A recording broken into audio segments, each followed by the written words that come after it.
मुंबई चंदगड मार्गावरील खासगी बस सेवेत 3 तास प्रवासी अडकले. निकृष्ट सेवेमुळे प्रवाशांमध्ये तीव्र नाराजी. कारवाईची मागणी. एजन्सीवर बहिष्काराचा इशारा. मुंबई चंदगड मार्गावर धावणाऱ्या एका खासगी ट्रॅव्हल्सच्या हलगर्जी कारभारामुळे प्रवाशांना मोठ्या गैरसोयीचा सामना करावा लागल्याची घटना समोर आली आहे. सोमवार दिनांक 4 मे रोजी झालेल्या या प्रकारात कोल्हापूर येथे प्रवाशांना तब्बल 3 तास अडकून पडावं लागल्याने प्रवाशांमध्ये तीव्र संताप व्यक्त होतोय.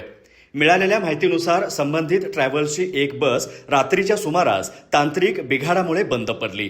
या बिघाडानंतर प्रवाशांची व्यवस्था करण्यासाठी पुढे गेलेल्या दुसऱ्या बसला थांबवण्यात आलं.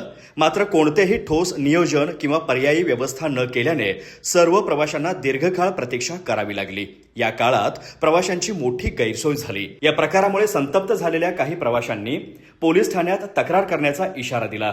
तसेच अनेकांनी या ट्रॅव्हल्सच्या सेवेला कायमचा रामराम ठोकण्याचा निर्णय घेत एजन्सीवर बहिष्कार टाकण्याची भूमिका घेतली आहे. प्रवाशांच्या मते ट्रॅव्हल्सकडून वाढीव दर आकारले जात असून त्याच्या तुलनेत सेवा अत्यंत निकृष्ट दर्जाची दिली जातीये.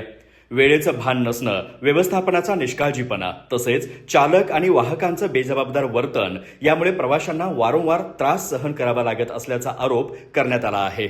ऑनलाईन बुकिंगच्या नावाखाली जादा पैसे आकारले जात असताना प्रत्यक्ष सेवेत मात्र प्रवाशांना मानसिक त्रास दिला जात असल्याचा सवाल उपस्थित केला जातोय. त्यामुळे अशा बेजबाबदार ट्रॅव्हल्स एजन्सीवर तात्काळ कारवाई करून त्यांचे परवाने निलंबित करावेत अशी मागणी जोर धरू लागली आहे. अधिक माहिती आणि ताज्या घडामोडींसाठी आजच आमचे चॅनल सबस्क्राईब करा.